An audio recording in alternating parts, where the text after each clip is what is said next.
নমস্কার প্রিয় দর্শক বন্ধুরা, আশা করি আপনারা সবাই ভালো আছেন, সুস্থ আছেন। রবিবারের সকালবেলায় আপনাদের সবাইকে স্বাগত। আপনারা দেখছেন আপনাদের প্রিয় ইউটিউব চ্যানেল ওয়াইটি বনগাঁ। দেশ এবং দেশের বাইরে থেকে সকল মানুষকে জানাই আন্তরিক শুভেচ্ছা ও আমার ভালোবাসা। সবাই ভালো থাকবেন, সুস্থ থাকবেন। আজকে তুলে ধরেছি ইতিহাসের প্রত্নতান্ত্রিকবিদ রাখাল দাস বন্দ্যোপাধ্যায়ের বাড়ি। রাখাল দাস বন্দ্যোপাধ্যায়ের জন্ম ভিটেটা তুলে ধরেছি। যদিও রাখাল দাস বন্দ্যোপাধ্যায় কিন্তু আমাদের এই বনগাঁ শহরে কিন্তু জন্মগ্রহণ করেননি। তার বাড়ি ছিল কিন্তু মুর্শিদাবাদে।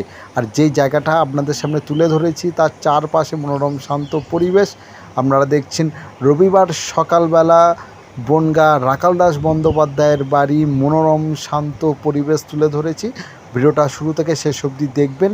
ভালো লাগলে অবশ্যই ভিডিওটা বিভিন্ন সোশ্যাল মিডিয়াতে শেয়ার করবেন। অসংখ্য ধন্যবাদ। রাখাল দাস বন্দ্যোপাধ্যায় কিন্তু হরপ্পা মহেঞ্জোদারো সভ্যতা আবিষ্কার করেছিলেন। আর এই যে চারপাশের যে মনোরম শান্ত পরিবেশটা তুলে ধরেছি, আশা করব বন্ধুরা ভিডিওটা খুব ভালো লাগবে। এবং আকাশে আছে সাদা পেঁজা তেল, মানে তুলোর মতো মেঘ ভেসে বেড়াচ্ছে।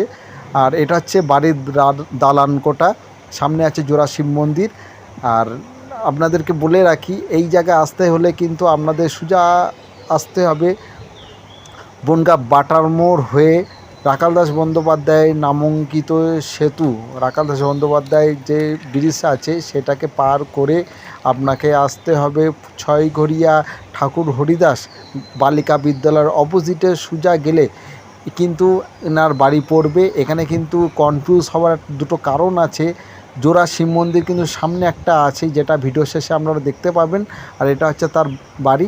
আর এখানে কিন্তু তিনি আসতেন প্রত্যেক বছর দুর্গাপুজোর সময় 4-5 দিনের জন্য। এবং এখান থেকে কিন্তু এই বন্দ্যোপাধ্যায় বাড়িতে একসময় কিন্তু খুব জোরালো করে কিন্তু দুর্গাপুজো হতো। এই বন্দ্যোপাধ্যায় বাড়ি অনেকটা সকালবেলায় বেরিয়েছিলাম বলে পরিবারের মানুষজনের সাথে কিন্তু কথা বলতে পারিনি। আমি ইন্টারভিউ নেওয়ার জন্য গিয়েছিলাম, যদিও মর্নিং ওয়ার্কে গিয়েছিলাম, তাই তুলে আনলাম। এটা হচ্ছে বাড়ির দালান কোটা, এটা হচ্ছে গেট। আর সামনে আছে জোড়া শিব মন্দির। যদিও মন্দিরগুলো বন্ধ আছে, সকালবেলা 7:30টার সময় গিয়েছিলাম, তাই সেইভাবে কিছু তুলে ধরতে পারিনি। তার বাড়ির চারপাশে কিন্তু এটা হচ্ছে যে গেট, সেটা এখন রক্ষণাবেক্ষণের কিন্তু একটা সমস্যার মধ্যেই রয়েছে। মানুষজন আসে এখানে বিভিন্ন শুটিং করতে, বিভিন্নভাবে তাদের চ্যানেলে ভিউসের জন্য আসে। আপনারাও আসবেন। খুব সুন্দরভাবে কিন্তু তুলে ধরেছি, যাতে আপনারা যারা সোশ্যাল মিডিয়ায় অর্থাৎ ওয়াইটি বনগাঁ ইউটিউব চ্যানেলে চোখ রেখেছেন, আপনাদের কথা মাথায় রেখে কিন্তু ভিডিওটা কিন্তু খুব ধীরে সুস্থে কিন্তু তুলেছি। আর ধারাবর্ষে কুণাল আছি আপনাদের সাথে। আপনারা দেখছেন রবিবারে সকালবেলা বনগাঁ রাখাল দাস বন্দ্যোপাধ্যায়ের বাড়ি, মনোরম শান্ত পরিবেশ তুলে ধরেছি। এটা হচ্ছে বাড়ির জোড়া শিব মন্দির, দুটোই তালা দেওয়া আছে। আর এই বাড়িতে কিন্তু বন্দ্যোপাধ্যায় পরিবারের লোকজন থাকেন। আর সামনে যে দালান কোঠাটা আপনারা দেখছেন, এটা কিন্তু দুর্গা মন্দির। আর আছে বেলতলা, এটা হচ্ছে বেল গাছ, এখানে কিন্তু পুজো হয়। এবং বাড়িতে কিন্তু নার্সারি, মানে অর্থাৎ গাছ, মানে মানে নার্সারি যেখানে হচ্ছে গাছপালা তৈরি করা হয় এবং বিক্রি করা হয়। এবং চারিদিকটা মনোরম শান্ত পরিবেশটাও তুলে ধরেছি। আশা করব বন্ধুরা ভিডিওটা শুরু থেকে শেষ অবধি দেখবেন, খুব সুন্দর লাগবে। কনফিউজ হওয়ার কোনো কারণ নেই। যারা এখানে ভিডিও করতে আসবেন, সোজা বলে দিচ্ছি, আপনারা যদি বাটার মোড় হয়ে আসবেন, বনগাঁ শিয়ালদা বা রানাঘাট শিয়ালদা, বা ধরুন বাসে করে যদি আসেন, অবশ্যই আপনার মতিগঞ্জ বা বাটার মোড়ে নেমে বা স্টেশন থেকে ভ্যান, টোটো, অটো যা খুশি আপনার, যাতে আপনার সুবিধায় সেই গাড়ি করে আসবেন। এসে চলে আসবেন বনগাঁ জয়পুর হয়ে সোজা যশোর রোডের ওপরে কিন্তু দেখবেন রাখাল দাস বন্দ্যোপাধ্যায় কিন্তু হাই স্কুল আছে, ঠাকুর হরিদাস বালিকা বিদ্যালয় আছে। ঠাকুর হরিদাস বালিকা বিদ্যালয়ের অপোজিটে কিন্তু রাস্তা সোজা গেলেই কিন্তু জোড়া শিব মন্দির পড়বে। জোড়া শিব মন্দিরের বাঁ দিকে কিন্তু এই রাস্তা, মানে 30-40 সেকেন্ড হাত দিলেই কিন্তু পথ হাঁটলেই কিন্তু আপনি এই বাড়িটা পাবেন। তাও জোড়া শিব মন্দির আছে। এটা হচ্ছে দুর্গা দালান মন্দির। এখানে প্রতি বছর কিন্তু দুর্গা পুজো হয়, কিন্তু এখন তাও হয় না, কারণ বন্দ্যোপাধ্যায় বাড়ি, এটা হচ্ছে বনিদি বাড়ি। এখানে কিন্তু উনি আসতেন। ওনার জন্ম কিন্তু আমাদের বনগাঁ শহরে না, ওনার জন্ম কিন্তু মুর্শিদাবাদ জেলায়। সমস্ত বাড়ির চারপাশের পরিবেশটা তুলে ধরেছি, তা আশা করব আপনারা সবাই দেখবেন। আর সব কিছু গাছগাছালি, মনোরম শান্ত পরিবেশ, যারা গাছগাছালি আপনারা যারা ভালোবাসেন আপনারা কিন্তু খুব ভালো লাগবে। এটা অনেকটা সময় কিন্তু আপনারা কাটাতে পারেন। এখানে কিন্তু অনেক সোশ্যাল মিডিয়ায় কিন্তু মানুষজন আসেন, অনেক সাংবাদিক, আমার সাংবাদিক বন্ধুরাও কিন্তু এখানে আসে তাদের চ্যানেলকে তুলে ধরা আপনাদের মধ্য দিয়ে। তা যেসব ভিডিওগুলো আমি ওয়েটিং করেছিলাম, যে বলেছিলাম এক এক করে কিন্তু এবার প্রত্যেক রবিবারে কিন্তু দেব, আপনারা কিন্তু মিস করবেন না। সেই সব ভিডিও কিন্তু আসছে। এরপরে কিন্তু সামনে বর্ষাকাল, সেই জলমগ্ন এলাকার কিন্তু ভিডিও তুলে ধরবো আপনাদের মাঝে। তা আপনারা কিন্তু কোথাও যাবেন না, ওয়াইটি বনগাঁকে আশীর্বাদ করবেন, লাইক কমেন্ট শেয়ার করবেন। সাবস্ক্রাইবটা আমি বলতে একটুখানি মুখে বাদে, যদিও বলি, কেন অনেকে বলে যে ভিডিও তো শুধু সাবস্ক্রাইবার চাই, সাবস্ক্রাইব চাই। আমি বলবো আপনারা আশীর্বাদ করবেন। আর যেই জায়গাটা দেখাচ্ছি এখানে কিন্তু জোড়া শিব মন্দির আছে। এটাকে কখনো ভাববেন না যে রাখাল দাস বন্দ্যোপাধ্যায়ের বাড়ি। এটা, এই জায়গাটা আসতে গেলে আপনাদেরকে আসতে হবে যশোর রোড, বনগাঁ যশোর রোড, ঠাকুর হরিদাস বালিকা বিদ্যালয়ের অপোজিটে, অর্থাৎ ডান দিকে সোজা গেলে কিন্তু এই রাস্তাটা পড়বে। আর এই রাস্তায় এই যে চারিদিকটা তুলে ধরেছি, সোজা গেলে কিন্তু খ্রিস্টান, এটাকে খ্রিস্টান পাড়াও বলে। বাঁদিকে যে রাস্তাটা আছে বাঁদিকে, মানে টাসমোর বাঁদিকেই কিন্তু চলে যাবে কালিয়ানি চলে যাবে। আর ঠিক এই মন্দিরের পাশ দিয়ে গেলে কিন্তু রাখাল দাস বন্দ্যোপাধ্যায়ের বাড়ি পড়বে। এখানটা কিন্তু কনফিউজ হওয়ার কোনো কারণ নেই, কারণ তো অনেকে হয়তো দূর থেকে দেখছেন, এই জায়গাটা কিন্তু অনেকে রাখাল দাস বন্দ্যোপাধ্যায়ের বাড়ি কিন্তু ভাবেন। আমি তো কিন্তু এই 4-5টা তুলে ধরেছি, যে 3-4 রাস্তা, এখানে 4টে রাস্তা মোড় আছে। গাছগাছালি কিন্তু অনেক বছরের, 500-600 বছরের পুরনো কিন্তু এই বট গাছ, অশ্বত্থ গাছ ঝুড়ি নেমে গেছে। তাই খুব ভালো লাগবে আপনাদেরকে, সেইভাবে তুলে ধরেছি। ডান দিকে গেলে কিন্তু সাতবাই কালীতলা পড়বে, ভবানীপুর পড়বে, কালিয়ানি পড়বে যাওয়ার রাস্তা।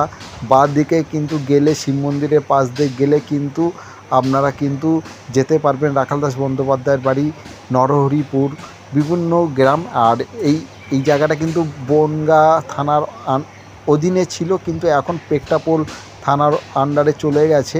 এবং বনগাঁ বনগ্রাম যেভাবে আমরা নিতে পারবেন, এটা কিন্তু গ্রাম পঞ্চায়েত, ছয়ঘরিয়া গ্রাম পঞ্চায়েতের মধ্যে পড়ে।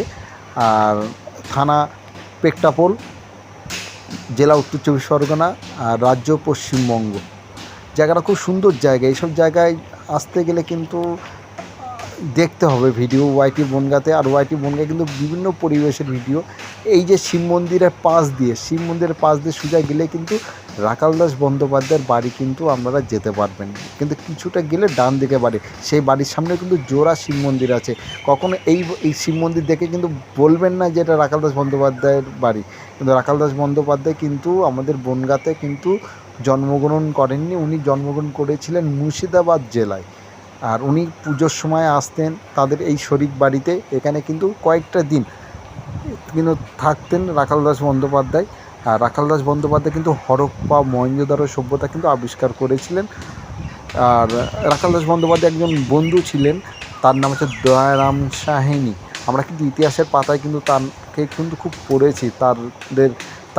তাদের হয়তো আমরা কিন্তু ইতিহাসের পাতায় পড়েছি, কিন্তু সেইভাবে কিন্তু তারা কিন্তু কোনো সাহিত্যিক না, তারা কিন্তু হচ্ছে প্রত্নতান্ত্রিকবিদ, অর্থাৎ মাটি খুঁড়ে আবিষ্কার করেছিলেন সেসব সভ্যতা কিন্তু তুলে ধরেছে আমাদের সামনে। আমরা কিন্তু ইতিহাসের পাতায় পড়েছি, যেমন নীলনদ, মিশর, রোম সাম্রাজ্য, ইতিহাসের পাতায় যেসব পড়েছি।